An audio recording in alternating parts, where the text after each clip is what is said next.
Budget सत्र के पहले चरण में सरकार और विपक्ष के बीच तीखी तकरार देखने को मिली। इसी बीच विपक्ष की ओर से लोकसभा अध्यक्ष ओम बिरला के खिलाफ अविश्वास प्रस्ताव लाने की चर्चा ने सियासी माहौल और भी ज्यादा गर्मा दिया था। माना जा रहा है कि इसी तनाव के बीच अब कांग्रेस के 9 नेताओं को नोटिस भेजा गया है, जिससे भारी बवाल मच गया है। तो आखिर कांग्रेस के किन 9 नेताओं को भेजा गया है नोटिस और इसके पीछे की क्या है असली वजह, सब कुछ आपको बताएंगे अपनी इस स्पेशल रिपोर्ट में। नमस्कार, आप देखना शुरू कर चुके हैं 4 PM न्यूज नेटवर्क और मैं हूं आपके साथ आकांक्षा यादव।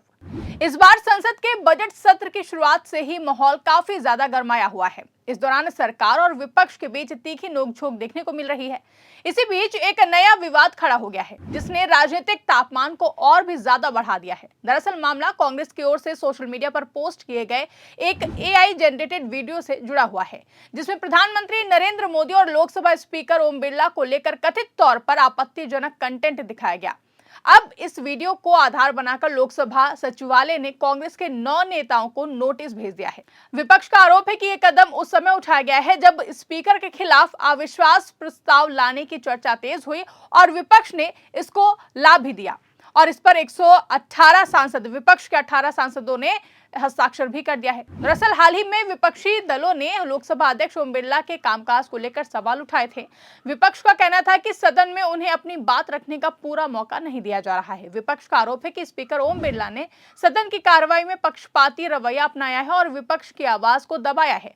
कांग्रेस सांसद प्रियंका गांधी वाड्रा ने कहा कि स्पीकर साहब का खुद निरादर किया गया है। स्पीकर साहब पर दबाव है कि उनको खुद बयान देना पड़ रहा है, जो कि सही नहीं है।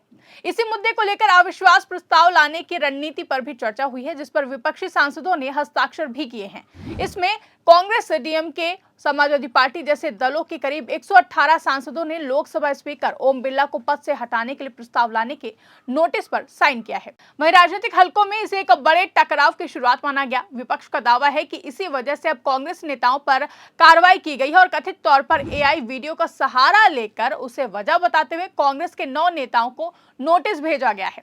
यानी कि विवाद की जड़ एक AI जनरेटेड वीडियो है, जिसे कांग्रेस के कम्युनिकेशन डिपार्टमेंट ने तैयार कर सोशल मीडिया प्लेटफॉर्म X पर पोस्ट किया था। इस वीडियो में प्रधानमंत्री नरेंद्र मोदी और स्पीकर ओम बिरला को लेकर व्यंग्यात्मक और आलोचनात्मक स्टोरी दिखाई गई थी।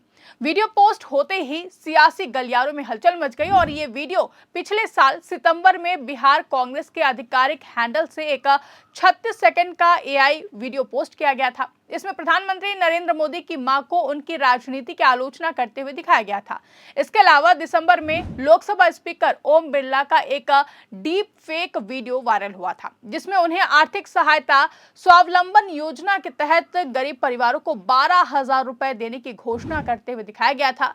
PIB फैक्ट चेक और अन्य जांच में वीडियो पूरी तरह से फर्जी पाया गया था। ओरिजिनल वीडियो 1 दिसंबर 2025 का था, जिसमें स्पीकर दिवंगत सांसदों को श्रद्धांजलि दे रहे थे, लेकिन AI के जरिए उनकी आवाज और ऑडियो बदल दिया गया था। इसी पर अब कांग्रेस के 9 नेताओं से जवाब मांगा गया है। वहीं BJP नेताओं ने इसे संसद की गरिमा के खिलाफ बताया है, जबकि कांग्रेस का कहना था कि ये राजनीतिक व्यंग है और अभिव्यक्ति की स्वतंत्रता के दायरे में आता है। कुछ ही दिनों में लोकसभा सचिवालय ने इस मामले का संज्ञान लिया।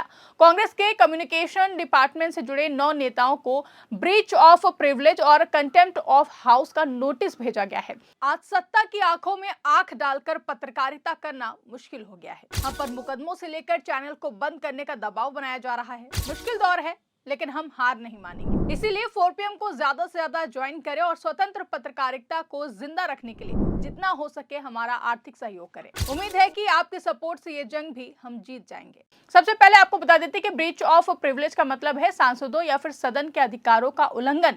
यानी कि अगर किसी कार्य से संसद की गरिमा या फिर कामकाज प्रभावित होता है तो इसे विशेषाधिकार हनन माना जा सकता है। जबकि कंटेम्प्ट ऑफ हाउस का मतलब है सदन की अवमानना, यानी कि ऐसा काम या बयान जिससे संसद की प्रतिष्ठा को नुकसान पहुंचे। इसी के मुताबिक लोकसभा सचिवालय का मानना है कि AI वीडियो इन दोनों ही श्रेणियों में आता है। आपको बता दें कि जिन नेताओं को नोटिस मिला है उसमें कांग्रेस के वरिष्ठ नेता जयराम रमेश, पवन खेड़ा, कांग्रेस प्रवक्ता सुप्रिया श्रीनेत और मीडिया कोऑर्डिनेटर संजीव सिंह समेत 9 लोग शामिल हैं। इन सभी को 19 फरवरी तक जवाब देने के लिए कहा गया है। नोटिस में कहा गया है कि AI वीडियो के जरिए संसद और उसके पदाधिकारियों की गरिमा को ठेस पहुंचाई गई है। इसे सदन के विशेषाधिकार का उल्लंघन और सदन की अवमानना माना गया है। जानकारी के मुताबिक लोकसभा सचिवालय का मानना है कि इस तरह की सामग्री लोकतांत्रिक संस्थाओं के सम्मान को प्रभावित करती है, इसलिए संबंधित नेताओं से स्पष्टीकरण मांगा गया है। हालांकि कांग्रेस इस कार्रवाई को राजनीतिक बदले की भावना से जोड़कर देख रही है। पार्टी नेताओं का कहना है कि जैसे ही विपक्ष ने स्पीकर के खिलाफ अविश्वास प्रस्ताव की बात उठाई, वैसे ही ये नोटिस जारी कर दिया गया है। उनका आरोप है कि सरकार और सत्ता पक्ष दबाव में है और विपक्ष की आवाज को दबाने के लिए ऐसे कदम उठाए जा रहे हैं। कांग्रेस का दावा है कि ये लोकतांत्रिक बहस को रोकने की कोशिश है। वहीं संसदीय कार्य मंत्री किरेन रिजिजू ने भी इस पूरे मामले पर तीखी प्रतिक्रिया दी। उन्होंने सोशल मीडिया पर वीडियो साझा करते हुए कांग्रेस पर हमला बोला। किरेन रिजिजू ने कहा कि कांग्रेस पार्टी को अपने सांसदों के सबसे घटिया बर्ताव पर गर्व है। अगर हमने सभी बीजेपी सांसदों को नहीं रोका होता और महिला सांसदों को कांग्रेस सांसदों से भिड़ने नहीं दिया होता तो दृश्य बहुत ही बुरा होता। संसद की इज्जत और पवित्रता की रक्षा करना हमारी बहुत बड़ी जिम्मेदारी है। वहीं इस पूरे मामले को लेकर राजनीतिक विश्लेषकों का मानना है कि ये विवाद केवल एक वीडियो तक सीमित नहीं है, बल्कि इसके पीछे एक बड़ी राजनीतिक रणनीति है। बजट सूत्र के दौरान कई मुद्दों पर सरकार और विपक्ष आमने सामने हैं। ऐसे में स्पीकर ओम बिरला की भूमिका पर सवाल उठना और फिर उसके बाद विपक्षी नेताओं को नोटिस मिलना, अब इन दोनों ही घटनाओं को एक दूसरे से जोड़कर देखा जा रहा है। इससे यह संदेश जा रहा है कि संसद के भीतर और बाहर दोनों जगह टकराव लगातार बढ़ता जा रहा है। वही विपक्ष का कहना है कि अगर वो किसी संवैधानिक पद पर बैठे व्यक्ति की कार्यशैली पर सवाल उठाते हैं तो ये उनका अधिकार है। उनका कहना है कि अविश्वास प्रस्ताव लोकतांत्रिक प्रक्रिया का हिस्सा है और इससे उठाना कोई अपराध नहीं है। वहीं सरकार का कहना है कि आलोचना और अपमान में फर्क होता है। हालांकि सरकार के इस दावे पर विपक्ष का कहना है कि यह भाजपा का डर है, क्योंकि अब विपक्ष सरकार को हर मुद्दे पर सड़क से लेकर सदन तक घेरने का काम कर रहा है और सरकार से हर चीज का जवाब मांग रहा है, जिससे बौखलाकर सरकार विपक्ष पर इस तरीके की कार्रवाई कराकर उनकी आवाज को दबाने की कोशिश कर रही है। दोस्तों, इस पूरे घटनाक्रम ने संसद के बजट सत्र को और भी ज्यादा विवादित बना दिया। एक और सरकार संस्थाओं की गरिमा की रक्षा की बात कर रही है, तो दूसरी ओर विपक्ष से अभिव्यक्ति की स्वतंत्रता और लोकतांत्रिक अधिकारों का मुद्दा बना रहा है।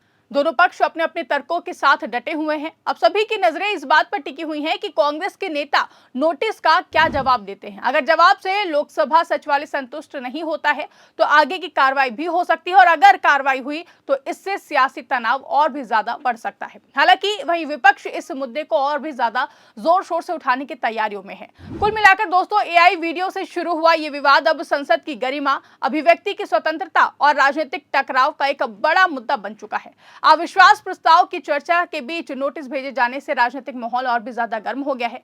आने वाले दिनों में ये देखना काफी ज्यादा दिलचस्प होगा कि ये मामला किस दिशा में जाता है और संसद के कामकाज पर इसका क्या असर पड़ता है। लेकिन सवाल ये उठ रहा है कि क्या सच में ये कार्रवाई एआई जनरेटेड वीडियो की वजह से की गई है या फिर इसके पीछे की कोई और वजह है। आपको क्या लगता है, कमेंट करके हमें जरूर बताएगा। फिलहाल के लिए इस खबर में बस इतना ही। अगर वीडियो पसंद आई हो तो वीडियो को ज्यादा से ज्यादा लाइक और शेयर करना ना भूलें। चैनल पर नए हैं तो चैनल को सब्सक्राइब जरूर कर लीजिए और देखते रहिए 4 PM न्यूज नेटवर्क।